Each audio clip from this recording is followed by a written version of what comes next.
Hello, my dear friend.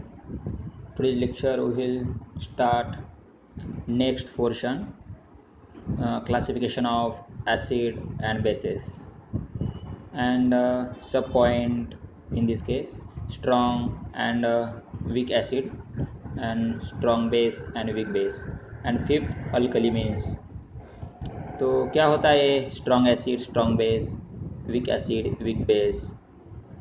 तो आज का टॉपिक में हम देखते हैं acids and bases are classified into strong and weak type on the basis of the extent to which they dissociate in their aqueous solutions। तो strong acid में क्या होता है कुछ लास्ट लेक्चर में हमने देखा था कि एसिड और बेस क्या होता है। जैसा कि एसिड में हम H प्लस आयन जो है वो सेपरेट करते हैं, रिमूव करते हैं मॉलिक्यूल से। और सेकंड था बेस। बेस में हम क्या करते हैं, OH माइनस आयन जो है तो हम क्या करते हैं, उसे अलग कर देते हैं। तो हम देखते हैं स्ट्रॉन्ग एसिड और स्ट्रॉन्ग बेस क्या होता है।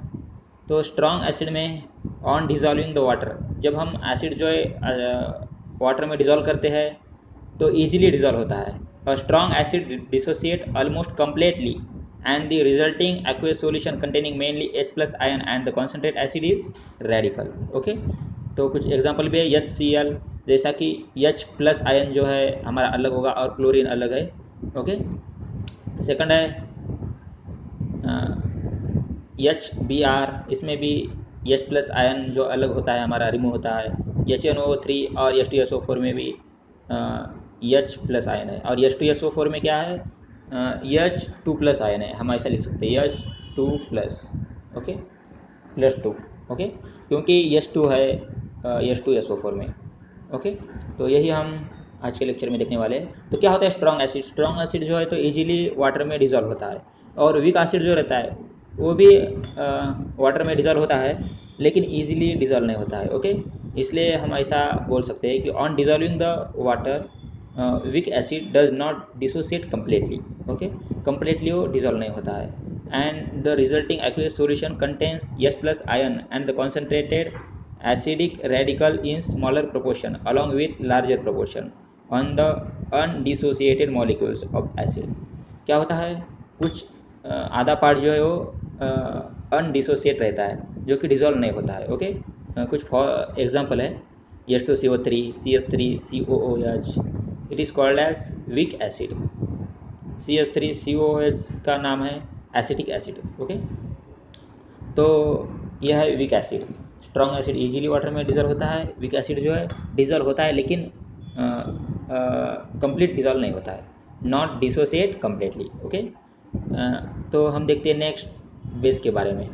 स्ट्रॉन्ग बेस और वीक बेस क्या होता है। बेसिक एसिड जो रहता है बेस, तो हमने देखा है कि OH माइनस आयन जो है वो अलग होता है। ओके, तो स्ट्रॉन्ग बेस और वीक बेस एक क्या होता है देखते हैं। Strong base on dissolving a water a strong base dissociate almost completely. Strong base जो होता है वाटर में इजीली डिजॉल्व होता है completely. And the resulting aqueous solution contains mainly OH ions. OH ion जो है हमारा क्या करता है, अलग होता है। ओके, जैसा कि हम करते हैं। और कुछ एग्जांपल नीचे दिए हुए हैं जो कि साइंटिफिक एग्जांपल है, ऐसा दूसरा कुछ एग्जांपल लेने की ज़रूरत भी नहीं है यहाँ पर। तो concentrated basically radicals, for example NaOH, KOH, CaOH2 and Na2O। Okay, यहाँ पर भी OH आयन जो है 2 है तो OH जो माइनस है हमारा 2 टाइम्स माइनस होगा। ओके, तो ये भी देखना जरूरी है। वीक बेस क्या होता है। वीक बेस वीक एसिड से रिलेटेड है। जैसा कि on dissolving a water weak base does not dissociate completely. जैसा कि वीक एसिड में होता था कि कम्प्लीटली डिजॉल्व नहीं होता है वाटर में, तो वीक बेस भी कम्प्लीटली डिजॉल्व नहीं होता है। And the resulting aqueous solution contains a small proportion of OH ions and the concentrated basic radical along with a large proportion of undissociated molecules of the base। Okay, example एक ही दिया है यहाँ पर NH4OH। Okay, और next रहता है alkali. Alkali थोड़ा सा अलग रहता है, जैसा कि the bases which are highly soluble in water it is called as alkali. Alkali क्या होता है, जो हमारे बेसेस है, स्ट्रॉन्ग बेस वीक बेस हम बोलते हैं। तो कुछ ऐसे बेस है कि जो इजीली कम्प्लीटली एसिड में डिजॉल्व होते हैं it is called as alkali, इसे हम अल्कली बोलते हैं। एग्जाम्पल दिया हुआ है NaOH, KOH, NH3, NaOH, KOH। लेकिन NH3 इज़ वीक अल्कली, यहाँ पर लास्ट में दिया हुआ है। NaOH जो है तो वीक अल्कली है, लेकिन अल्कली मेटल में वो अल्कली में आता है। ओके, तो नेक्स्ट देखते हैं हम।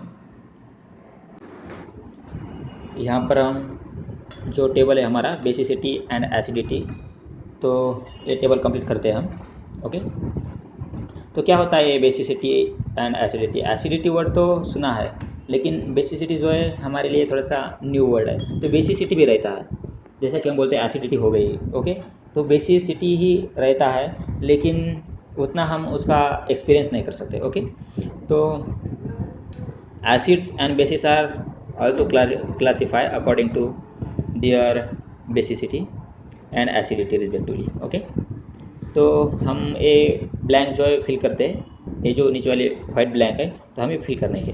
ओके, तो यहाँ पर दिया हुआ है first acid number of H+ obtain from one molecules.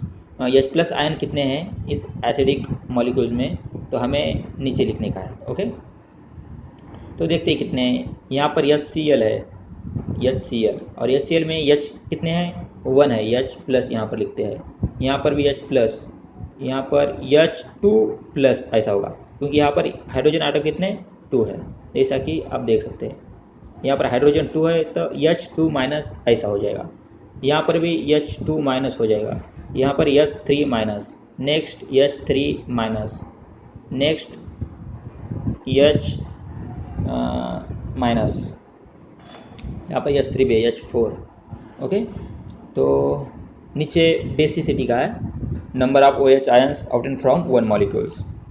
कितने मॉलिक्यूल है OH- के, तो नीचे भी लिखते हैं। यहाँ पर OH 1 है तो हम कैसे लिखेंगे? OH-। ओके, यहाँ पर एक OH है, लेकिन थर्ड एग्जांपल में 2 OH है, तो कैसा लिखेंगे? OH2+।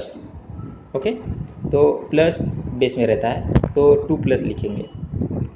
नेक्स्ट एग्जांपल में 3 है OH-, यहाँ पर भी 3 है OH-, यहाँ पर 4+1। ओके, तो ये टेबल आपको कंप्लीट करने का है। तो नेक्स्ट देखते हैं क्या है। तो basicity of acids and acidity of basis, यहाँ पर ये अपोजिट रहता है, देख सकते हैं। यहाँ पर बेसिसिटी एसिड की होती है और एसिडिटी बेस से होती है। जैसा कि हम कभी कभी बोलते हैं कि एसिडिटी हो गई, तो क्या होता है, हमें बेस की ज़रूरत होती है, लेकिन एसिड का जो परसेंटेज ज़्यादा रहता है, तो हम बोलते हैं कि एसिडिटी हो गई। तो ऐसा ही रहता है, बेस में एसिडिटी रहती है और एसिड में बेसिसिटी। ओके, तो क्या होता है basicity of acid? The number of H+ ion obtainable by the dissociation of one molecule of an acid, it is called as basicity.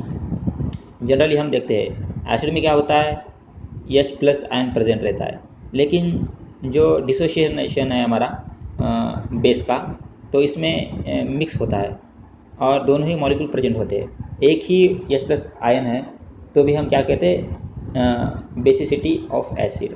और एसिडिटी बेस में होता है the number of OH ion obtainably by the dissociation of one molecule of base, it is called as acidity. Okay, तो जब दोनों भी जो solution है, तो दोनों सॉल्यूशन का कुछ पार्ट या H+ आयन नहीं तो OH- आयन अपोजिट सॉल्यूशन में मिक्स होता है, तो हम बोलते हैं acidity of basis and basicity of acids.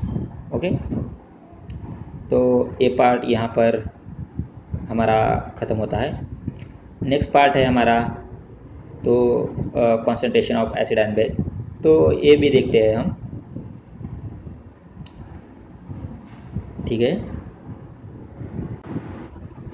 Concentration of acid and base, तो क्या होता है कॉन्सेंट्रेशन, इस पार्ट में देखते हैं। सॉल्यूशन ऑफ लेमन जूस, तो लेमन जूस का यहाँ पर एक एग्जांपल दिया हुआ है, तो देखते क्या है। तो cut a lemon into 2 equal parts, एक लेमन लेने का है और 2 इक्वल पार्ट में कट करने का है और 2 बीकर घेने के। ओके, और जो सेपरेट दो बीकर है, तो इसमें क्या करने का है, फर्स्ट बीकर में 10 ml drinking water in one beaker and 20 ml in second. Okay, 10 ml water first beaker में लेने का है और सेकंड में 20 ml। ओके, एंड बाद में जो हमारे पास लेमन है 50% फर्स्ट बीकर में डालने का जो जूस है, और सेकंड बी में भी उतना ही डालने का है। तो हमारा सोल्यूट जो है वो सेम रहता है, लेकिन वाटर जो है हमारा सॉल्वेंट वो डिफरेंट रहेगा। तो दोनों ही सॉल्यूशन की टेस्ट करने की है। तो टेस्ट के बाद क्या टेस्ट होगी, कुछ डिफरेंस है क्या दोनों टेस्ट में, यह हमें क्या करने का है, जैसा कि परफॉर्म करने का है। The solution in the first beaker is more sure than the one in the second, why it is so. तो टेस्ट हमारा अलग लगेगा। जिस बीकर में कम है लेमन जूस तो ज़्यादा शोर होगा, और जिसमें सॉल्यूशन ज़्यादा है, वाटर हमने ज़्यादा डाला है 20 ml, तो एक ऐसा रहेगा, शोर रहेगा लेकिन थोड़ा सा लाइट रहेगा। ओके, तो क्यों ऐसा होता है, व्हाई इट इज़ सो। तो क्या आंसर होगा इसका, तो देखते हैं। तो क्या आंसर रहेगा, तो फर्स्ट और सेकंड जो बीकर है, तो फर्स्ट बीकर में तो 10 ml वाटर है, सेकंड में 20 ml वाटर है, और जूस जो है हमारा ये हमारा सॉल्वेंट रहेगा। तो सॉल्वेंट तो सेम है, तो भी टेस्ट अलग है, क्योंकि सॉल्वेंट जो है डिफरेंट है दोनों बीकर में। एक बीकर में 10 ml और अदर सेकंड बीकर में 20 ml। तो सॉल्वेंट की वजह से क्या होता है, दोनों ही टेस्ट में डिफरेंट आता है। ओके, तो इसे हम क्या कहते हैं, कॉन्सेंट्रेशन कहते हैं। The proportion of a solute in a solution it is called as concentration. Okay, एक कॉन्सेंट्रेशन सोल्यूट का है या सॉल्यूशन का, it is called as concentration of the solute in the solution. Okay, and when the concentration of solute in solution high it is a concentrated solute। okay, while the solution it is called a dilute solution, जिसमें solute ज़्यादा रहता है, तो जिस solution में solute ज़्यादा रहता है it is called as dilute solution. Okay, क्योंकि the concentration of the solute is low. And कुछ यूनिट है इस कॉन्सेंट्रेशन के, मेन इंपॉर्टेंट जो हमारे यूनिट है दो है। The first unit is the mass of solute in grams dissolve in a litre of the solution, जिसे हम कहते हैं ग्राम पर लीटर, और सिंपल सिंबल में हम ऐसा लिखते हैं जी पर यल, इसे कहते हैं gram per litre. G means gram and L means litre. And second unit is the number of mole of the solute dissolve in 1 litre of the solution, this is called as a molarity, जिसे हम यम से denote करते हैं। Okay, and यहाँ पर एक example भी दिया हुआ है, NaCl इक्वस टू 1। ये 1 क्या है, तो मोल में है, जैसा कि आगे हम देखते हैं। Solution of common salt is 1 मोल, इसे मोल कहते हैं, और 1 मोलर भी कहते हैं। ओके, तो इसे हम क्या कॉन्सेंट्रेशन कहते हैं। तो सोल्यूट पता होगा आपको, जैसा कि सोल्यूट हमारा जूस है। ओके, सॉल्वेंट हमारा जो कि लेमन जूस है, और सॉल्यूशन दोनों का मिक्स है, mixer. Okay, solute plus solvent it is equal to solution, ऐसा होगा। ओके, तो यहाँ पर रुकते हैं, और नेक्स्ट लेक्चर में हम एक कंप्लीट करते हैं टेबल। ओके, तो यहाँ पर रुकते हैं हम आज। Thank you.